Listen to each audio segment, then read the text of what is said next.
Show for today. We're talking to Miss CWyatt-Morley and Mr. BStuart, both members of the organization WOMEN. And of course, Ms. Wyatt-Morley, before we had our first commercial break, we were talking about some of the things that led the two of you to become involved in this fight against AIDS and HIV. But let's have the two of you recognize that this is World AIDS Day, and that this disease is having a tremendous impact, not only in the United States, but throughout the world. And so let's look at it from that perspective, the impact that it's having on the world today, so that we can sort of get a greater interest into this disease. Exactly. Statistically, 33.6 million people have HIV, and that is just devastating. It is wreaking havoc in our economic community. Individuals between the ages of 24 and 44 have the highest rates of HIV infection across the board. 1 in 50 African-American men in the United States are HIV positive, and 1 in 160 African-American females in the United States are HIV positive. So you can begin to see the devastation that this disease is causing amongst children. Children are being left orphaned, marriages are being destroyed, families are being sliced and separated. Havoc in the States and across the world. It is wreaking economic havoc on the continent of Africa, as you are very well aware of, and also in Thailand. I do a lot of work on in the country of Thailand, and it is wreaking havoc in our third world countries.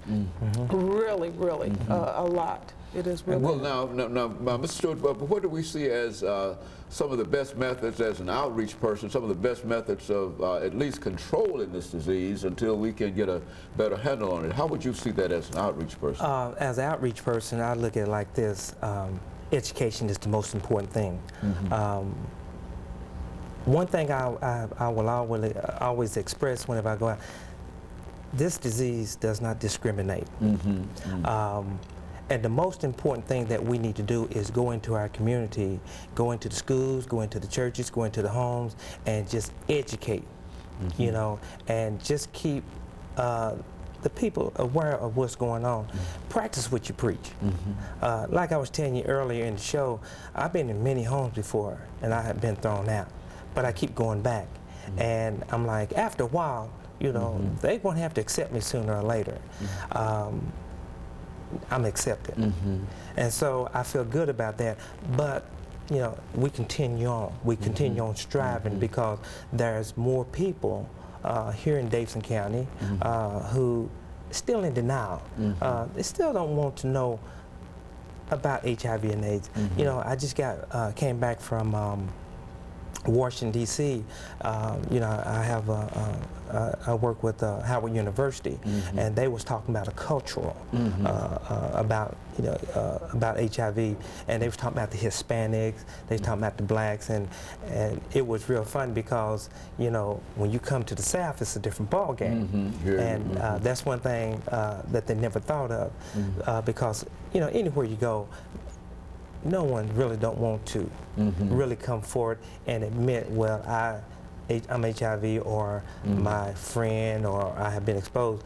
But over the past 10 years, working through the health department, worked with General Hospital, now with women, I have tracked down, because I'm a tracker also, over 8,000 people just by myself. Just being within this area? Just being within this area, yes. And I think, Ms. Wyatt-Morley, you've indicated that on a number of occasions, that it's something that folks don't self-disclose. And I think we've also said that your story in terms of your exposure and how you were able to deal with it, and why don't you talk about the book that you have and some of those problems associated with that, because I think that is essentially what we need to do at this particular point.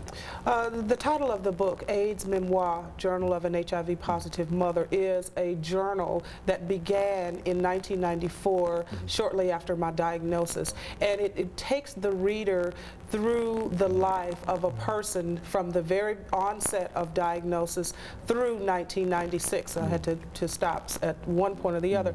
But it really speaks to an American family.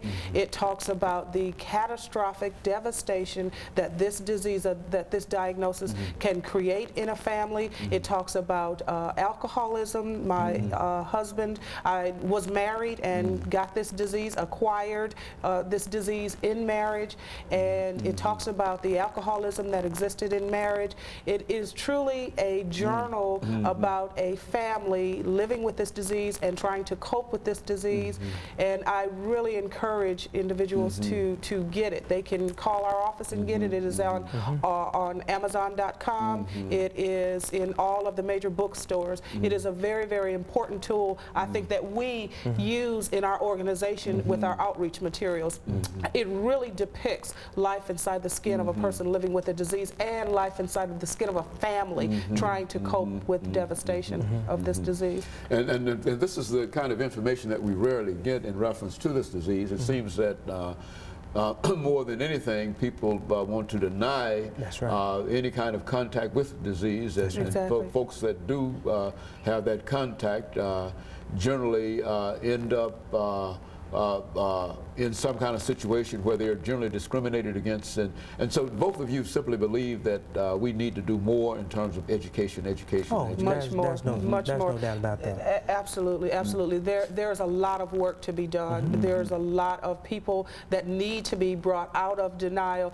Testing is extremely important. Those type issues, but as Mr. Stewart said, we have got to continue to be out in the street every day, bringing awareness and education and talking to people about testing. You'd be surprised. People don't know where to go get tested. So those are the really important things that we have to get out to our young people that are very sexually active. They have no idea. We have to educate our young people. We have to educate women. We have to educate families with respect to HIV and AIDS. We really have to stay busy, and it keeps us busy. Yeah, it keeps us very busy, and I like to say this. I met with a teenager a couple years ago, and it was so, it sort of got to me because she was HIV positive, but her boyfriend said, well, since you got it, I want it too because I'm in love with you. And I'm like, don't you understand? You don't understand. You don't understand. Very good. Okay, and so let us take this. We're getting ready here for our second commercial break, after which we'll come back and we'll have one more segment. But I think that essentially this is what we want to do. And of course, we'll be back with our audience following this short commercial break.